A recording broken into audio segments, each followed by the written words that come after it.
Good to see you guys. And our future First Lady, I think she's going to set an example for kids across this country. I'm so proud of her. And we're all doing this together as a family. I'll tell you what drew me to have that conversation with Apoorva. About, what, a little over a year ago, we had that red wave that never came. Actually, you all remember that, right? Why? They blamed everything from, abortion to Trump to this or the other thing. It's something deeper than that. I think we as a Republican Party, we have grown lazy. We are lost. That's what I saw last November. I didn't think about running for president before that, not in a serious way. But then we got serious to say we're a party that fails to stand for something. We criticize the left. But Biden bad, that was the agenda heading into that 2022 election. Biden bad is not an agenda.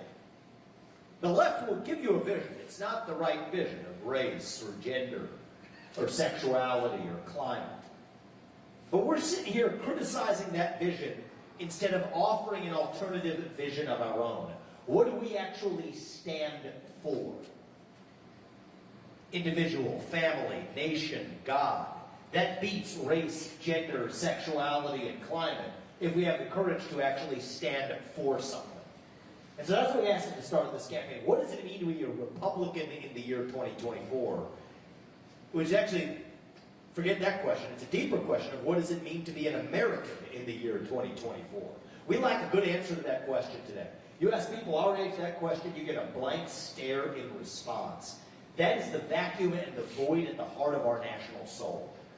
And this campaign is about reviving that national identity. What does it mean to be an American today? It means we believe in the ideals of 1776. Ideals like meritocracy and the pursuit of excellence. That you get ahead in this country not on the color of your skin, but on the content of your character and your contributions. That's why I've said we will end affirmative action and racial group quota systems in every area of American life. It's been a cancer on our national soul, and we're done with it. It means we believe in the rule of law. And I say this as a kid of legal immigrants to this country. That means your first act of entering this country cannot break the law. That is why we will use our own military to secure our own southern border and our northern border too. That really means to stand for the rule of law in the United States of America. It means that we, the people, create a government that is accountable to us, not the other way around. That the people who we elect to run the government ought to be the ones who actually run the government. Not the shadow government, the deep state that's actually running the show today. So you know what, if I can't work for you as your next president for more than 8 years, which I think is a good thing, by the way, then neither should any of those federal bureaucrats who are reporting into me either. 8-year term limits for the bureaucracy instead of civil service protections. That's how you actually drain the swamp.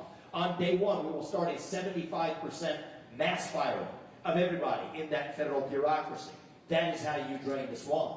Shut down government agencies that shouldn't exist. From the FBI to the ATF to the CDC to the U.S. Department of Education. We're not just going to tinker around the edges anymore.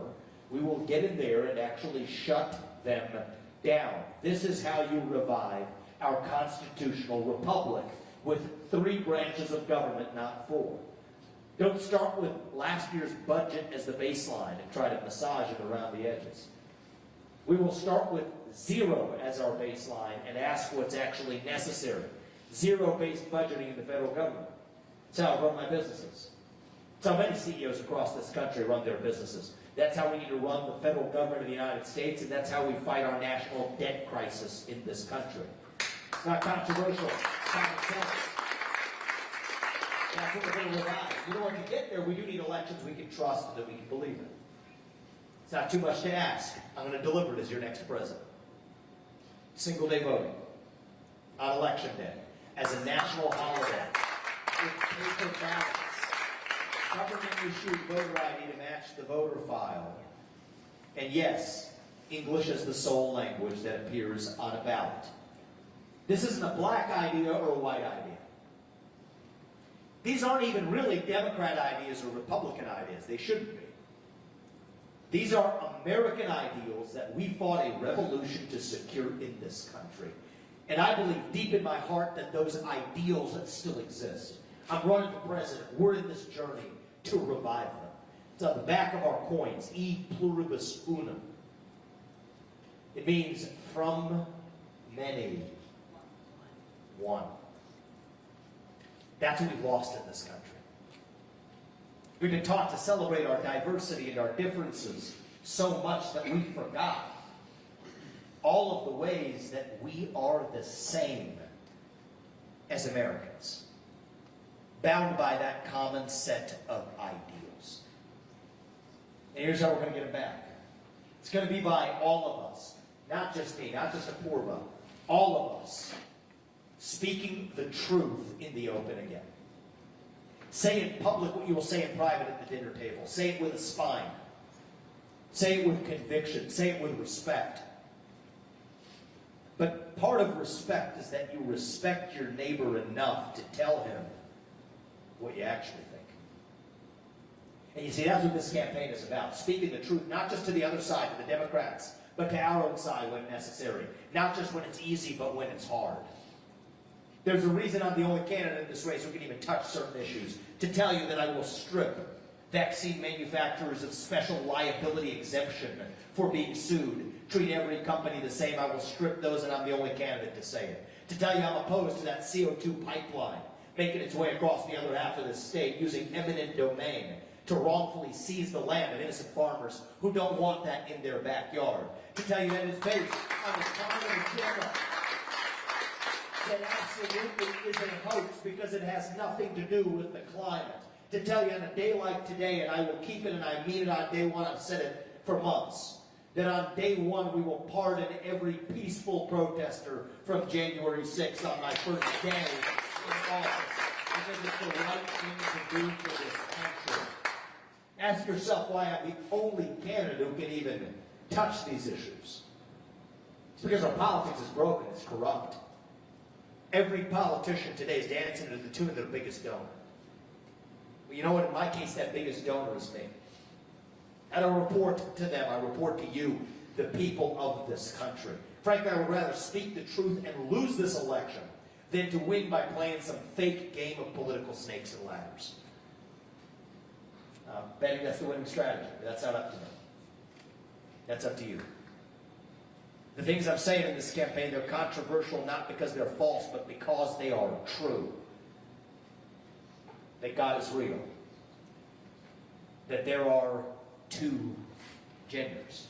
Never thought I'd have to say that. That fossil fuels are a requirement for human prosperity. That reverse racism is racism. That an open border is not a border. That parents determine the education of their children. That the nuclear family isn't a bad word. It's the greatest form of governance known to mankind. That capitalism isn't something we need to apologize for. It's the best system we still have to lift us up from poverty. Not crony capitalism, but the real thing. That there are 3 branches of government in the United States, not 4. And that the U.S. Constitution is the strongest and greatest guarantor of freedom in human history. That is the truth. We fight for the truth.